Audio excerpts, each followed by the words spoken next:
Hello guys, welcome back to my channel. Guys, 10th inter degree అర్హతతో గ్రామీణ ఆరోగ్య శాఖలో ఉద్యోగాలకు నోటిఫికేషన్ అయితే రిలీజ్ అయింది. గైస్, ఇవన్నీ కూడా పర్మనెంట్ గవర్నమెంట్ జాబ్స్ అనమాట. మన ఆంధ్రప్రదేశ్, తెలంగాణ రెండు రాష్ట్రాల వాళ్ళు మెయిల్ అండ్ ఫిమేల్ క్యాండిడేట్స్ ఇద్దరు కూడా ఇక నోటిఫికేషన్కి అప్లై అయితే చేసుకోవచ్చు. గైస్, మన సొంత రాష్ట్రంలోని జాబ్ పోస్టింగ్ అయితే ఉంటుంది కాబట్టి మిస్ చేసుకోకుండా అప్లై అయితే చేసుకోండి. చేరగానే నెలకి 40,000 వరకు జీతం అయితే ఇవ్వడం జరుగుతుంది అనమాట. సో మరి ఇక నోటిఫికేషన్ సంబంధించి పూర్తి డీటెయిల్స్ అయితే నేను ఇక్కడ ఎక్స్ప్లెయిన్ చేస్తాను. వీడియో అయితే ఇక్కడ స్కిప్ చేయకుండా ఎండ్ దాకా అయితే చూడండి. అండ్ అలాగే వీడియోలోకి వెళ్లే ముందు ఇంకా మన ఛానల్ని ఎవరైనా సబ్స్క్రైబ్ చేసుకోకపోతే సబ్స్క్రైబ్ చేసుకుని పక్కనే ఉన్న బెల్ ఐకాన్ అయితే యాక్టివేట్ చేసుకోండి. అండ్ అలాగే వీడియోకి ఒక చిన్న లైక్ చేసి ఛానల్ని సపోర్ట్ అయితే చేయండి ఫ్రెండ్స్. ఇంకా లేట్ చేయకుండా డీటెయిల్స్ అయితే చూసిద్దాం. గైస్, ఈ నోటిఫికేషన్ మనకు ICMR national institute of occupational health department నుంచి రిలీజ్ అయిందనమాట. సో ఇక్కడ చూడండి, మనకు applications are invited for the following regular posts అని చెప్పేసి క్లియర్గా మెన్షన్ చేయడం జరిగింది. గైస్, రెగ్యులర్ పోస్ట్స్ అంటే మనకు పర్మనెంట్ గవర్నమెంట్ జాబ్స్ అనమాట. ఇవన్నీ కూడా ఎటువంటి కాంట్రాక్ట్ బేసిస్ జాబ్స్ అయితే కాదు, ఎటువంటి అవుట్ సోర్సింగ్ జాబ్స్ అయితే కాదనమాట. సో పర్మనెంట్ గవర్నమెంట్ జాబ్స్ కాబట్టి మిస్ చేసుకోకుండా అప్లై అయితే చేసుకోండి. గైస్, ఈ నోటిఫికేషన్ ద్వారా 3 రకాల పోస్టులు అయితే భర్తీ చేస్తున్నారు. సో ఇక్కడ చూడండి, అసిస్టెంట్, అదేవిధంగా టెక్నీషియన్, లాబొరేటరీ అటెండెంట్ పోస్టులు అయితే భర్తీ చేస్తున్నారు. సో ఇక్కడ ఇక పోస్టులకు సంబంధించి డీటెయిల్డ్ ఇన్ఫర్మేషన్ కనుక చూసుకున్నట్లయితే గైస్, ఇక అసిస్టెంట్ పోస్ట్ వచ్చేసి మనకు అడ్మినిస్ట్రేటివ్ క్యాడర్లో అయితే రిక్రూట్ చేసుకుంటున్నారు. ఈ పోస్ట్కి సెలెక్ట్ అయిన క్యాండిడేట్స్కి లెవెల్ 6 ప్రకారం శాలరీస్ అయితే ఇవ్వడం జరుగుతుంది అనమాట. అంటే బేసిక్ పేనే మీకు 35,400 రూపీస్ పర్ మంత్ అయితే ఇవ్వడం జరుగుతుంది. అన్ని రకాల సెంట్రల్ గవర్నమెంట్ అలవెన్సెస్ కలుపుకొని స్టార్టింగ్ శాలరీనే మీకు 60,000 పర్ మంత్ శాలరీ అయితే ఇవ్వడం జరుగుతుంది అనమాట. ఇవి వచ్చేసి మనకు 2 వేకెన్సీస్ అయితే ఉన్నాయి. అన్రిజర్వ్డ్ కేటగిరీ కింద అయితే రిజర్వేషన్ అయితే చేయబడింది కాబట్టి సో ఇక పోస్ట్కి ఏ కేటగిరీ వాళ్ళు, ఏ క్యాస్ట్ వాళ్ళైనా కూడా అప్లై అయితే చేసుకోవచ్చు అనమాట. సో ఈ పోస్ట్కి అప్లై చేసుకోవడానికి క్వాలిఫికేషన్స్ కనుక చూసుకున్నట్లయితే గైస్, ఇక్కడ చూడండి, మనకు మినిమం 3 years బ్యాచిలర్స్ డిగ్రీని ఎనీ డిసిప్లిన్ అని చెప్పేసి మెన్షన్ చేయడం జరిగింది. ఎనీ డిగ్రీ క్వాలిఫికేషన్ కనుక ఉన్నట్లయితే మీరు ఇక అసిస్టెంట్ పోస్ట్కి అప్లై అయితే చేసుకోవచ్చు అనమాట. సో మీ దగ్గర డిగ్రీ సర్టిఫికేట్ ఉంటే చాలన్నమాట. అదేవిధంగా ఇక్కడ చూడండి, working knowledge and computer, MS office, అదేవిధంగా పవర్ పాయింట్కి సంబంధించి మీకు నాలెడ్జ్ అయితే ఉండాలన్నమాట. సో డిగ్రీ సర్టిఫికేట్ కనుక ఉన్నట్లయితే ఇక అసిస్టెంట్ పోస్ట్కి అప్లై అయితే చేసుకోండి ఫ్రెండ్స్. ఎటువంటి ఎక్స్పీరియన్స్ కూడా అవసరం లేదనమాట. అదేవిధంగా ఇక పోస్ట్కి అప్లై చేసుకోవడానికి ఏజ్ లిమిట్ కనుక చూసుకున్నట్లయితే 18 to 30 years వరకు ఏజ్ ఉన్న వాళ్ళైతే అప్లై అయితే చేసుకోవచ్చు. As per central government rules ప్రకారం మీకు అప్పర్ ఏజ్ రిలాక్సేషన్ కూడా వర్తిస్తుంది అనమాట. అంటే SC ST క్యాండిడేట్స్కి వచ్చేసి 5 years వరకు, అదేవిధంగా OBC క్యాండిడేట్స్కి వచ్చేసి 3 years వరకు, అదేవిధంగా PWD క్యాండిడేట్స్కి వచ్చేసి 10 years వరకు అప్పర్ ఏజ్ రిలాక్సేషన్ అయితే వర్తిస్తుంది అనమాట. ఇక ఏజ్ కూడా మీరు ఇంక్లూడ్ చేసుకునేసి అప్లై అయితే చేసుకోండి. అండ్ నెక్స్ట్ పోస్ట్ కనుక చూసుకున్నట్లయితే టెక్నీషియన్ పోస్ట్ అనమాట. సో మనకు టెక్నికల్ క్యాడర్లో అయితే ఇక పోస్ట్ అయితే రిక్రూట్ చేసుకుంటున్నారు. సో ఈ పోస్ట్ కి సెలెక్ట్ అయిన క్యాండిడేట్స్ కి లెవెల్ 2 ప్రకారం శాలరీస్ అయితే ఇవ్వడం జరుగుతుంది. అన్ని రకాల అలవెన్సెస్ కలుపుకొని స్టార్టింగ్ శాలరీనే మీకు 35,000 పర్ మంత్ శాలరీ అయితే ఇవ్వడం జరుగుతుంది అనమాట. సో చాలా మంచి శాలరీ అయితే రిక్రూట్ చేసుకుంటున్నారు కాబట్టి మిస్ చేసుకోకుండా అప్లై అయితే చేసుకోండి.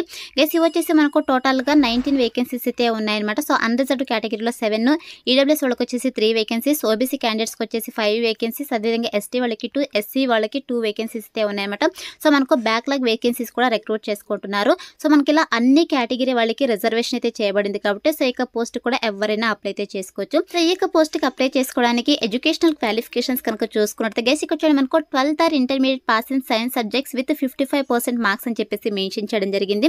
గైస్, ఈ యొక్క పోస్ట్ కి వచ్చేసి ఇంటర్ క్వాలిఫికేషన్ కనుక ఉన్నట్టయితే అప్లై చేసుకోవచ్చు అనమాట. సో ఇంటర్లో ఎవరైతే సైన్స్ విభాగాల్లో క్వాలిఫికేషన్స్ ఉంటారో వాళ్ళు అప్లై అయితే చేసుకోవచ్చు. 55% మార్క్స్ అయితే పాస్ అయి ఉండాలన్నమాట. అదేవిధంగా ఇంటర్ క్వాలిఫికేషన్స్ తో పాటు at least 1 year diploma in medical laboratory technology, DMLT or computer are chemical technology are industrial safety విభాగాల్లో క్వాలిఫికేషన్స్ ఉన్నట్టయితే ఇక పోస్ట్కి అప్లై అయితే చేసుకోవచ్చు అనమాట. ఇక పోస్ట్కి వచ్చేసి 18 to 28 years వరకు ఏజ్ ఉన్న వాళ్ళైతే అప్లై అయితే చేసుకోవచ్చు. As per central government rules ప్రకారం అప్పర్ ఏజ్ రిలాక్సేషన్ కూడా వర్తిస్తుంది అనమాట. సో ఇక ఏజ్ కూడా మీరు ఇంక్లూడ్ చేసుకొని అప్లై అయితే చేసుకోండి. అండ్ నెక్స్ట్ పోస్ట్ కనుక చూసుకున్నట్టయితే ఇక్కడ లాబొరేటరీ అటెండెంట్ పోస్ట్ అనమాట. సో టెక్నికల్ క్యాడర్లు అయితే ఇక పోస్ట్ అయితే భర్తీ చేస్తున్నారు. సో ఇక పోస్ట్కి సెలెక్ట్ అయిన క్యాండిడేట్స్కి లెవెల్ 1 ప్రకారం అయితే శాలరీస్ అయితే ఇవ్వడం జరుగుతుంది. అంటే అన్ని రకాల గవర్నమెంట్ అలవెన్సెస్ కలుపుకొని స్టార్టింగ్ శాలరీనే మీకు 30,000 పర్ మంత్ శాలరీ అయితే ఇవ్వడం జరుగుతుంది అనమాట. అండ్ నెక్స్ట్ వచ్చేసి ఇక పోస్ట్ టోటల్ గా మనకు 6 వేకెన్సీస్ అయితే ఉన్నాయి. కేటగిరీ వైజ్ అయితే రిజర్వేషన్ అయితే చేయబడింది. అన్రిజర్వ్డ్ వాళ్ళకి 2, EWS వాళ్ళకి 2, ST వాళ్ళకి 2 అనమాట. సో ఇలా మనకు అన్ని కేటగిరీ వాళ్ళకి వేకెన్సీస్ అయితే ఉన్నాయి కాబట్టి ప్రతి ఒక్కరు కూడా ఇక పోస్ట్ కి అప్లై అయితే చేసుకోవచ్చు. సో ఈ పోస్ట్ కి అప్లై చేసుకోవడానికి క్వాలిఫికేషన్స్ కనుక చూసుకుంటే గైస్, ఇక్కడ చూడండి, 10th pass with 50% marks in aggregate from a government recognised board అని చెప్పేసి క్లియర్ గా మెన్షన్ చేయడం జరిగింది.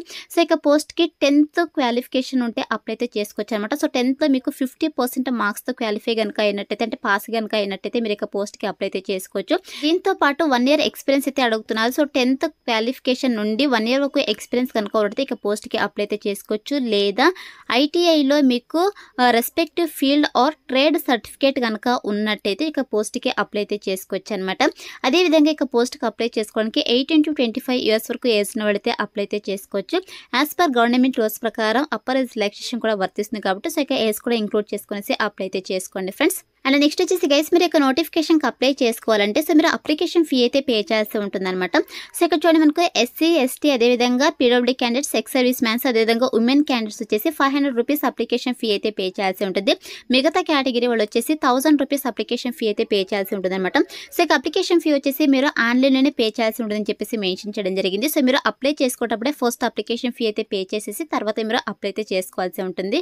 అండ్ నెక్స్ట్ వచ్చేసి ఇక నోటిఫికేషన్కి అప్లై చేసుకోవడానికి లాస్ట్ డేట్ కనుక చూసుకున్నట్టయితే గైస్ ఇక్కడ చూడండి మీరు ఇక నోటిఫికేషన్కి 11th December 2024 లోపైతే అప్లై అయితే చేసుకోవాల్సి ఉంటుందన్నమాట. సో మనకి ఇంకా టైం అయితే ఉంది. ఆల్రెడీ ఆన్లైన్ అప్లికేషన్ ప్రాసెస్ అయితే స్టార్ట్ అయిపోయింది. సో మీరు ఆన్లైన్లో అప్లై అయితే చేసుకోవచ్చు. లాస్ట్ డేట్ వచ్చేసి మనకు 11th December 2024 లోపైతే అప్లై చేసుకోవాల్సి ఉంటుందన్నమాట. అండ్ నెక్స్ట్ వచ్చేసి ఇక పోస్ట్కి సెలక్షన్ ప్రాసెస్ కనుక చూసుకోవద్దు గైస్ ఇక 3 పోస్ట్కి కూడా రిటర్న్ టెస్ట్ అయితే కండక్ట్ చేస్తారనమాట. సో ఎవరైతే ఇక రిటర్న్ టెస్ట్ క్లియర్ చేస్తారో వాళ్ళకి రిటర్న్ టెస్ట్లో వచ్చేటువంటి మార్క్స్ మెరిట్ అయితే తీసేసి సో డాక్యుమెంట్ వెరిఫికేషన్ చేసేసి జాబ్ పోస్టింగ్ అయితే ఇవ్వడం జరుగుతుంది. అది ఎవరైతే ఇక అసిస్టెంట్ పోస్ట్కి అప్లై చేసుకుంటారో వీళ్ళకి మాత్రము రిటర్న్ టెస్ట్తో పాటు స్కిల్ టెస్ట్ కూడా ఉంటుందని చెప్పేసి మెన్షన్ చేయడం జరిగింది. సో ఇక స్కిల్ టెస్ట్ వచ్చేసి మనకు క్వాలిఫైయింగ్ నేచర్ మాత్రమే అనమాట. సో మీకు రిటర్న్ ఎగ్జామ్లో వచ్చేటువంటి మార్క్స్ ఆధారంగా మెరిట్ అయితే తీసేసి ఫైనల్ సెలెక్షన్ అయితే చేయడం జరుగుతుంది అనమాట. సో ఇక రిటర్న్ ఎగ్జామ్ వచ్చేసి 100 మార్క్స్కి అయితే వీళ్ళు కండక్ట్ చేయడం జరుగుతుంది. ఆబ్జెక్టివ్ టైప్ క్వశ్చన్స్ అయితే రావడం జరుగుతుంది అనమాట. మనకు నెగిటివ్ మార్కింగ్ కూడా ఉంటుందని చెప్పేసి మెన్షన్ చేయడం జరిగింది. ఈచ్ రాంగ్ ఆన్సర్కి 0.25 మార్క్స్ అయితే డిడక్ట్ చేస్తామని చెప్పేసి క్లియర్గా మెన్షన్ చేయడం జరిగింది అనమాట. సో ఈ విధంగా మనకు సెలక్షన్ ప్రాసెస్ అయితే ఉంటుంది గైస్. అండ్ నెక్స్ట్ వచ్చేసి ఇక పోస్ట్కి సెలెక్ట్ అయిన తర్వాత మీకు 2 years ప్రొబిషన్ పీరియడ్ అయితే ఉంటుందన్నమాట. వన్స్ ఇక 2 years ప్రొబిషన్ పీరియడ్ కంప్లీట్ అయిపోయిన తర్వాత మిమ్మల్ని పర్మనెంట్ ఎంప్లాయ్ అయితే వీళ్ళు కన్వర్ట్ చేయడం జరుగుతుంది. గైస్ ఇవన్నీ కూడా పర్మనెంట్ జాబ్సే కాకపోతే 2 years పోస్ట్ ప్రొవిషన్ పీరియడ్ అయితే ఉంటుంది. తర్వాత పర్మనెంట్ అయితే చేయడం జరుగుతుంది అనమాట.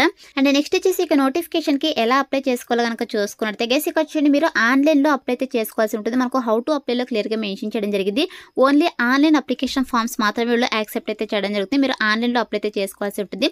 సో ఆన్లైన్లో ఏ విధంగా అప్లై చేసుకోవాలంటే నేను డిస్క్రిప్షన్లో అప్లై లింక్ అయితే ప్రొవైడ్ చేశాను. సో ఇక లింక్ పైన క్లిక్ చేస్తారంటే వీళ్ళ అఫీషియల్ వెబ్సైట్ అయితే ఓపెన్ అవుతుంది అనమాట. గైస్ ఇది వచ్చేసి వీళ్ళ అఫీషియల్ వెబ్సైట్ అనమాట. సో మీరు వీళ్ళ అఫీషియల్ వెబ్సైట్ అయితే వచ్చేసి అప్లై అయితే చేసుకోవాల్సి ఉంటుంది. సో ఇక్కడ కిందకి స్క్రోల్ చేసుకుని వస్తే ఇక నోటిఫికేషన్కి సంబంధించి డీటెయిల్స్ అయితే మనకు స్టార్టింగ్లోనే ఉన్నాయి. మీరు ఇక్కడ క్లియర్గా చెక్ చేసుకోవచ్చు. పోస్ట్ టైప్ కనుక చూసుకుంటే ఇక్కడ చూడండి పర్మనెంట్ అని చెప్పేసి క్లియర్గా మెన్షన్ చేయడం జరిగింది. సో ఇక నోటిఫికేషన్కి సంబంధించి మీరు పీడిఎఫ్ డౌన్లోడ్ చేసుకోవాలనుకుంటే ఇక్కడ డీటెయిల్స్ పైన క్లిక్ చేస్తారంటే పీడిఎఫ్ అయితే డౌన్లోడ్ అవుతుంది నోటిఫికేషన్కి సంబంధించి. అదేవిధంగా మీరు ఆన్లైన్లో అప్లై చేసుకోవాలంటే సో ఇక్కడ చూడండి మనకు సబ్మిట్ అప్లికేషన్ ఉంది కదా. సో ఇక సబ్మిట్ అప్లికేషన్ ఫామ్ అయితే క్లిక్ చేసేసేయండి. సో క్లిక్ చేసిన ఉంటే మనకి ఇలా అప్లై చేసుకోవడానికి ఒక పీడిఎఫ్ అయితే రావడం జరుగుతుంది. సో ఇక పీడిఎఫ్లో ఎలా అప్లై చేసుకోవాలని చెప్పేసి క్లియర్ కట్ ఇన్స్ట్రక్షన్స్ అయితే ఉన్నాయి. సో ఇక ఇన్స్ట్రక్షన్స్ అన్ని కూడా మీరు క్లియర్గా చెక్ చేసుకోండి. సో చెక్ చేసుకున్న తర్వాత ఇక్కడ చూడండి present vacancies and application submission అని చెప్పేసి మనకి ఇలా రావడం జరుగుతుంది. సో ఇక్కడ చూడండి మనకు 3 పోస్ట్ అయితే ఉన్నాయి. మీరు ఏ పోస్ట్కి అయితే అప్లై చేసుకోవాలనుకుంటున్నారో సో ఇక పోస్ట్ పైన అయితే ఇక్కడ అప్లై ఉంది కదా. సో ఇక అప్లై పైన అయితే క్లిక్ చేసేసేయండి. సో క్లిక్ చేసిన వెంటనే మీకు ఇలా లాగిన్ డీటెయిల్స్ అయితే రావడం జరుగుతుంది. సో ఫస్ట్ టైం కనుక మీరు అప్లై చేసుకుంటున్నట్టయితే ఇక్కడ చూడండి న్యూ యూజర్ రిజిస్ట్రేషన్ ఉంది కదా. సో ఇక న్యూ యూజర్ రిజిస్ట్రేషన్ పై అయితే క్లిక్ చేసేసేయండి గైస్. సో క్లిక్ చేసిన వెంటనే మనకి ఇలా రిజిస్ట్రేషన్ అయితే చేసుకోవాల్సి ఉంటుంది అనమాట.